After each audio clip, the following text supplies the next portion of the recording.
Bonjour, je vais vous présenter le Poco X4 Pro. Je teste mes téléphones selon un protocole de test de 14 critères. Vous pourrez trouver tous les détails de ce test dans mon blog, l'adresse se trouve en description. Je vais essayer de faire rentrer ces 14 critères dans un format vidéo qui ne s'y prête pas toujours, mais si vous voulez sauter d'un chapitre à l'autre, j'ai mis un chapitrage dans la description. Sinon, si vous aimez la vidéo, n'oubliez pas de liker ou de vous inscrire à ma chaîne. Merci.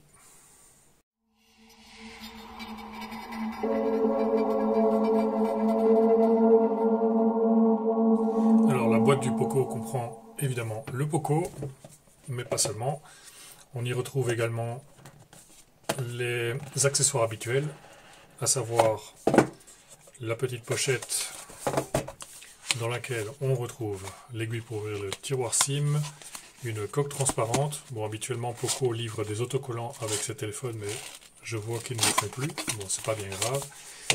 En plus de la protection, il y a donc un câble USB-C et un chargeur de 67 watts.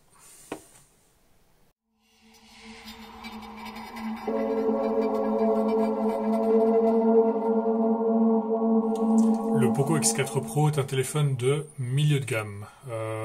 Je l'ai acheté pour 220-230 € en pré-vente.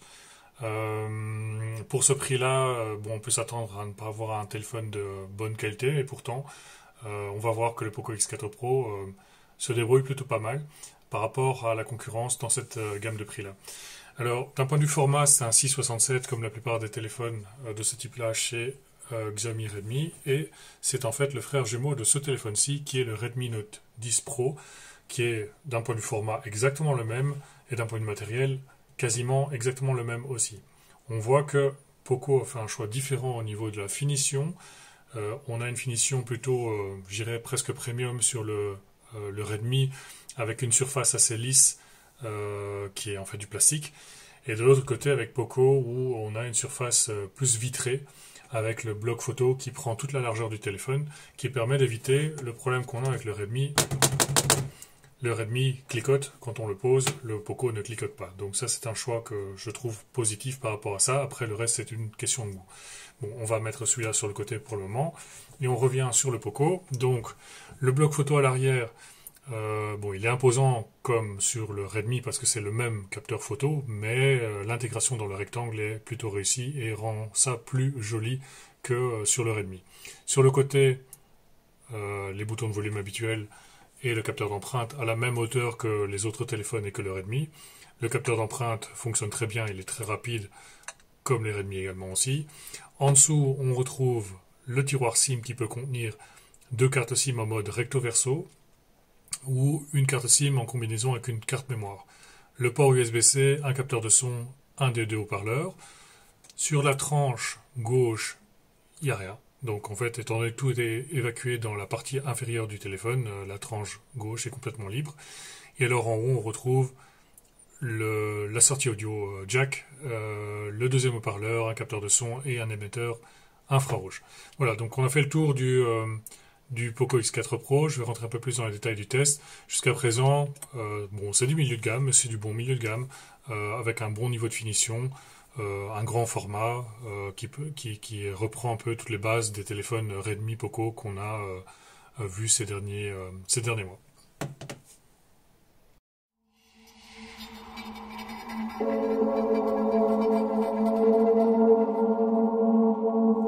Le Poco X4 Pro a un écran de 6,67 pouces comme le Redmi Note 11 Pro, c'est d'ailleurs le même écran. C'est un écran qui est utilisé dans plusieurs téléphones chez Redmi, Xiaomi ou Poco. Bon, la bonne nouvelle, c'est que c'est un bon écran. C'est un écran AMOLED avec des contrastes infinis. La luminosité est vraiment bonne, en tout cas sur ce Poco, ce qui n'était pas le cas sur le Redmi.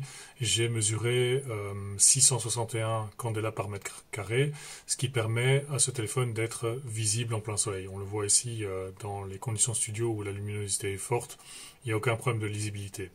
Alors pour obtenir les bonnes couleurs, il faut comme d'habitude se rendre dans le menu écran, ensuite schéma de couleurs et choisir standard. Avec le mode standard, vous avez une colorimétrie de 1,46, donc le delta E de 1,46, c'est un très bon score pour du milieu de gamme. les autres modes vous donnent un écart colorimétrique plus important, des couleurs peut-être un peu plus saturées. Donc à vous de voir ce que vous préférez, mais si vous voulez les couleurs justes, c'est le mode standard. Alors dernier point pour l'écran, le taux d'actualisation. On a deux modes, le mode 60 Hz et le mode 120.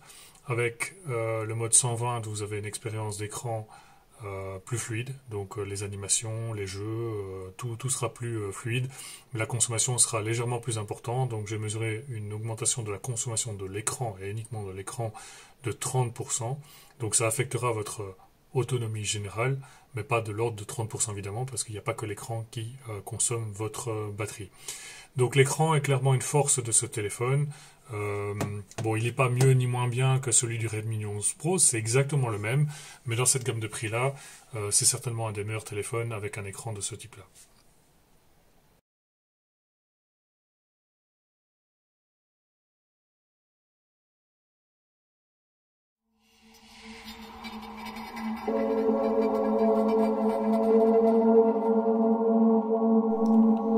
Le Poco X4 Pro est un frère jumeau du Redmi Note 11 Pro parce qu'il utilise exactement le même matériel. C'est un Qualcomm Snapdragon 695 et un Qualcomm Adreno 619 pour la partie graphique. Alors ça me permet d'avoir un score Antutu de 329 000 points. C'est un bon score pour du milieu de gamme.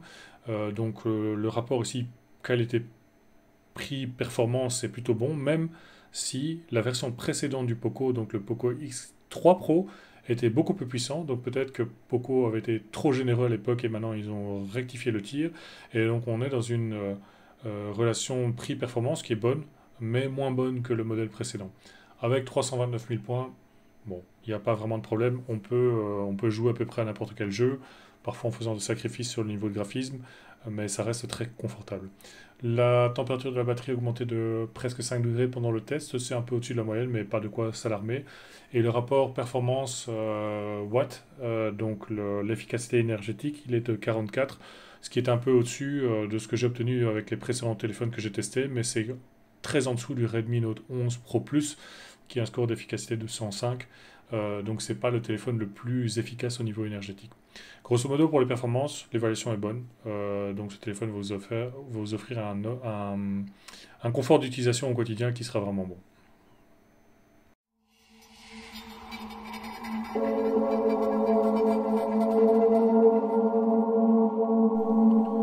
Avec le niveau de performance du Poco X4 Pro, vous devriez pouvoir jouer à peu près à n'importe quel jeu, avec peut-être un peu de sacrifice au niveau des graphismes pour les jeux vraiment très gourmands.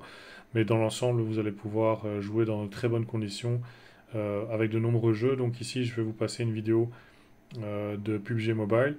Vous allez voir que bah, l'expérience est très bonne, la fluidité est bonne, le calcul des textures, la profondeur de vision, tout ça, c'est très bien. Donc c'est un très bon téléphone de milieu de gamme qui vous permettra de faire à peu près ce que vous voulez. Le rapport prix-performance est vraiment bon.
mesurer la qualité du signal, je fais deux batteries de tests, une à proximité du routeur et une à distance.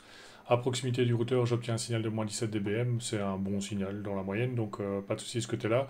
À distance, bon, c'est un peu moins bon, donc 65, c'est pas un mauvais score, mais j'ai obtenu de meilleurs scores avec des téléphones dans une gamme de prix similaire.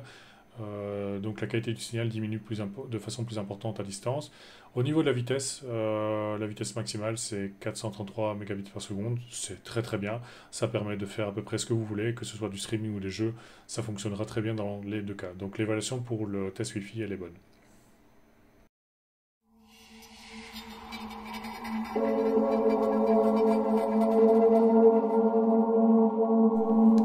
Alors j'ai testé la sensibilité au réseau 4G du Poco X4 Pro. J'ai effectué 562 mesures pour obtenir un signal moyen de moins 94,01 dBm. Alors, ce chiffre ne veut rien dire si on ne le compare pas à autre chose, et donc j'ai une sonde qui mesure la sensibilité au réseau chaque seconde depuis des mois, donc j'ai un historique sur l'évolution de la sensibilité au réseau, et cette sonde a eu au même moment un signal moyen de 92,06 dBm, donc il y a une différence quand même de 2 dBm entre les deux téléphones, ce qui rend le Poco un peu moins intéressant au niveau sensibilité réseau. Il n'est pas mauvais, il offre juste une sensibilité au réseau moyenne.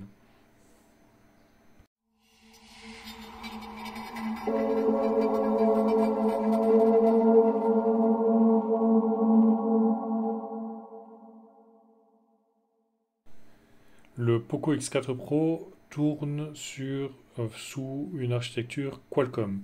Alors, ce que ça veut dire pour le GPS, c'est que le niveau de précision est moins bon que les puces Mediatek.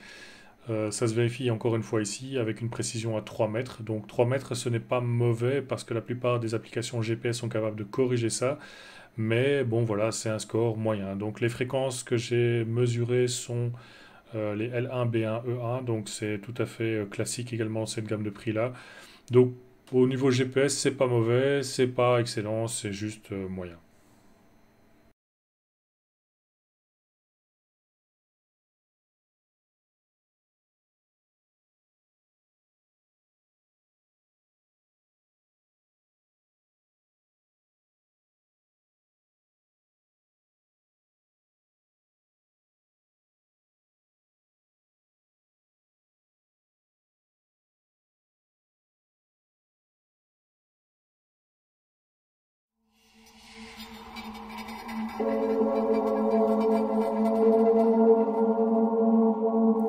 Alors pour tester la qualité photo des téléphones, j'ai plusieurs critères comme la netteté, la colorimétrie, la plage dynamique, etc. Vous retrouverez beaucoup plus de détails sur mon blog. Vous pourrez en même temps voir les photos en pleine résolution, ce qui est beaucoup plus intéressant que le format vidéo. Pour le format vidéo, je vais me contenter de 4 photos, 2 prises avec le capteur Samsung 108 millions de pixels et 2 avec le Sony IMX 355, ces photos prises au même endroit pour illustrer les différences. Alors on va commencer par le Samsung. Donc le Samsung, une de ses propriétés, c'est qu'il a une bonne netteté. Donc on voit ici que le détail des feuilles qui sont déposées au bord de l'eau ou les feuillages, ici les cailloux, etc. Le détail est assez bon. Au niveau des couleurs, c'est un peu fade. Bon, c'est pas mauvais, mais en comparaison avec la photo que je vais vous montrer après, les couleurs sont quand même nettement moins bonnes. C'est une des propriétés de ce capteur, donc j'ai testé ce capteur dans d'autres téléphones et c'est à chaque fois la même chose. Les couleurs sont pas forcément très fidèles, sont pas très saturées, elles sont un peu fades.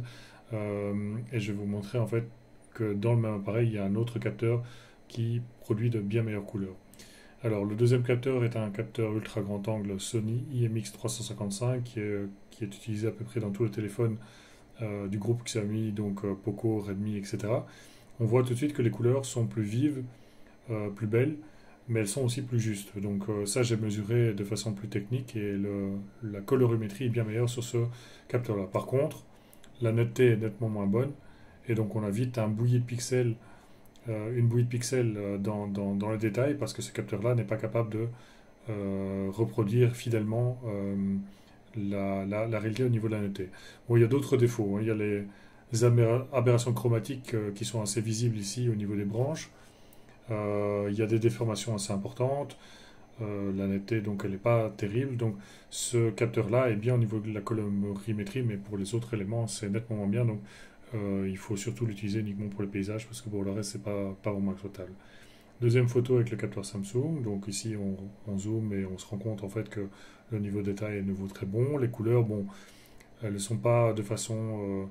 elles ne sont pas catastrophiques, mais en comparaison avec cette photo-ci qui est prise avec le capteur Sony, on constate de nouveau une grosse différence au niveau de la colorimétrie.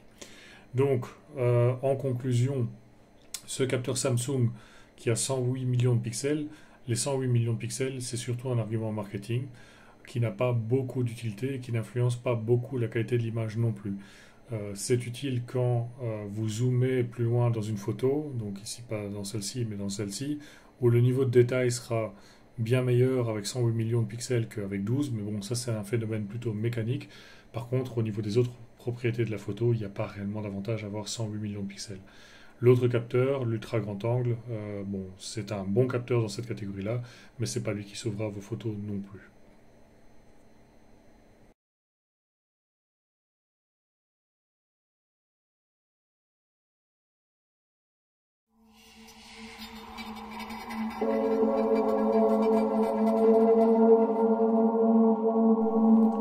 Pour la partie vidéo, je vais vous montrer deux vidéos. Une prise, j'irai dans des conditions normales, en format paysage, et une autre illustrant la stabilisation vidéo. Alors, il faut savoir que ce téléphone filme en 1080p 30 fps. Ce n'est pas beaucoup, surtout que ce capteur peut faire des vidéos en 4K, donc je ne comprends pas pourquoi le Poco n'est pas capable de filmer en 4K. Ça va se voir au niveau de la qualité, inévitablement. Tant que vous regardez les vidéos sur un téléphone, ça ne se verra pas trop, mais dès que vous allez regarder les vidéos ailleurs, sur un grand écran, mécaniquement, 1080p sur un écran qui est capable d'en afficher plus, ça se voit, et donc la netteté de la vidéo est moins bonne. Le reste est ok, donc les transitions, le focus, etc. fonctionnent assez bien. La stabilisation, elle existe, mais elle n'est pas extraordinaire. Donc là aussi, c'est une petite déception. Donc ce capteur est capable de faire mieux dans d'autres téléphones. Donc je ne sais pas pourquoi Poco a fait le choix de diminuer les capacités de ce capteur pour ce téléphone-là. C'est dommage.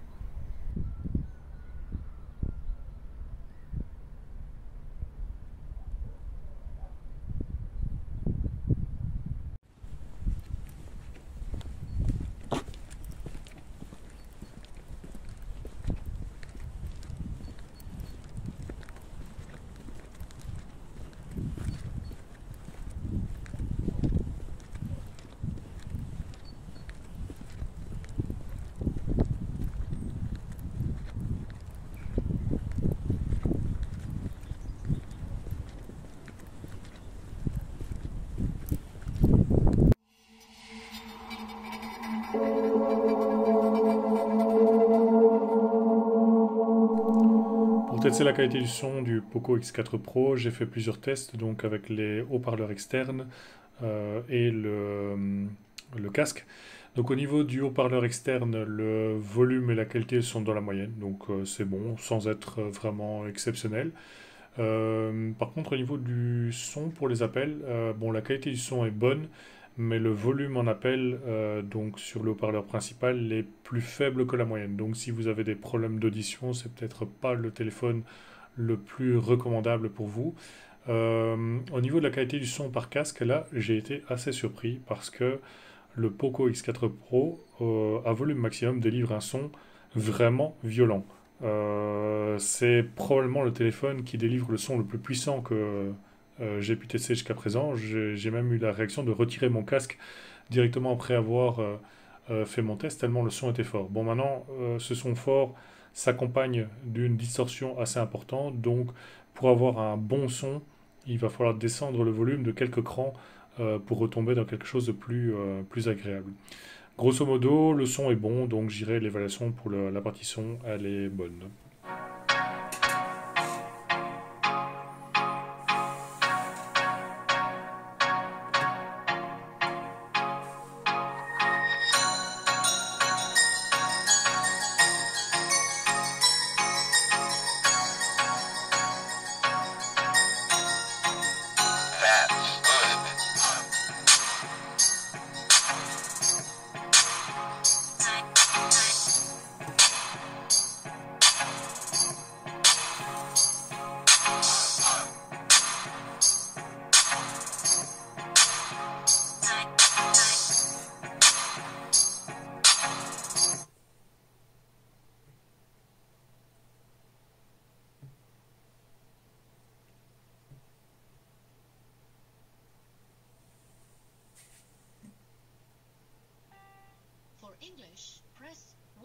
Pour Nederlands, toets 2.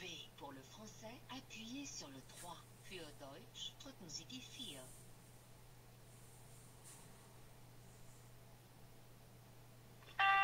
For English, press 1.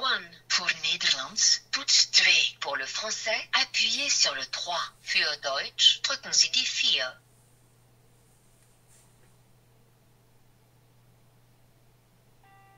For English, press 1. Pour Nederlands, toets 2. Pour le français, appuyez sur le 3. Für Deutsch, drücken Sie die 4.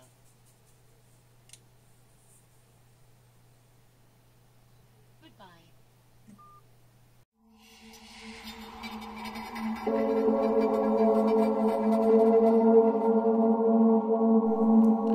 Le Poco X4 Pro a une batterie de 5000 mAh, c'est assez classique chez Redmi, Poco, Xiaomi, c'est à peu près tout le temps les mêmes batteries. La différence vient surtout de la charge rapide qui permet, enfin une charge rapide de 67 watts, c'est pas encore super courant dans cette gamme de prix là, mais elle permet de charger le téléphone de 0 à 100% en un peu moins d'une heure. Maintenant, quand je regarde le graphique de charge, je vois que la vitesse de charge ralentit fortement après 80%. Et comme c'est toujours mieux de ne pas charger le téléphone à fond pour préserver la batterie, moi je conseillerais euh, de se limiter à charger le téléphone à 80%. Et là, on arrive à une charge d'environ 45 à 50 minutes, ce qui est pas mal. Au niveau de l'autonomie est bonne. Je dirais, elle est peut-être même un peu au-dessus de la moyenne, qui permettrait de tenir, je dirais, 2 jours en utilisation normale et peut-être un jour en utilisation très intensive. J'ai mesuré également la consommation du CPU, GPU et de l'écran. Bon, le CPU a une consommation dans la moyenne de ce type de téléphone-là. Le GPU était un peu plus gourmand, donc à ce niveau-là, le Redmi Note 11 Pro Plus est plus économe. Au niveau de l'écran, comme c'est le même écran sur la plupart des téléphones que j'ai testés, donc Redmi Note 11 Pro, Redmi Note 11 Pro Plus, la consommation est plus ou moins la même. La différence entre 0,6 et 0,8, c'est le passage de 60 Hz à 120. Donc il y a une augmentation de la consommation qui aura un impact sur l'autonomie de la batterie, mais au final, c'est pas énorme. Donc l'autonomie de batterie et la batterie en règle générale obtient un bon score.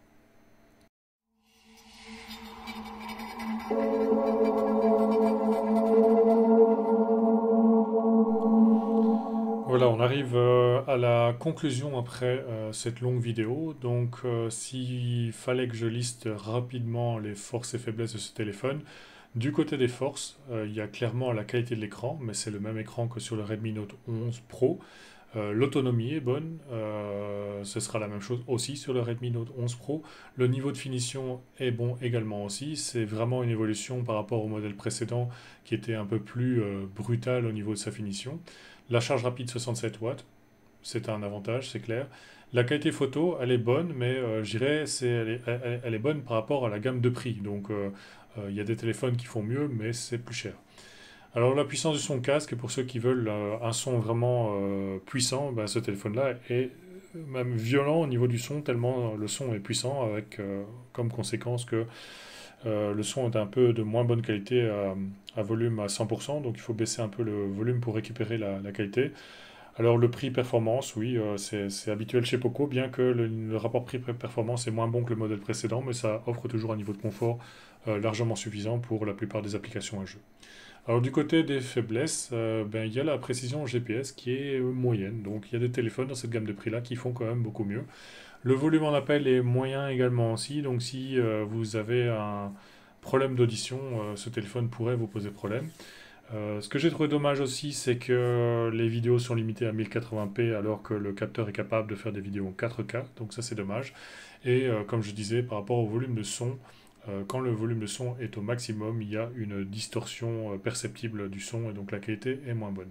Donc ce téléphone n'a pas de gros défauts, c'est un bon téléphone de milieu de gamme qui vient s'asseoir dans la tranche de prix entre 200 et 300 euros et qui va probablement avoir le meilleur rapport qualité-prix dans la gamme Redmi et probablement aussi par rapport aux autres marques sur le marché. Donc Poco a un peu diminué la voilure mais reste toujours très compétitif.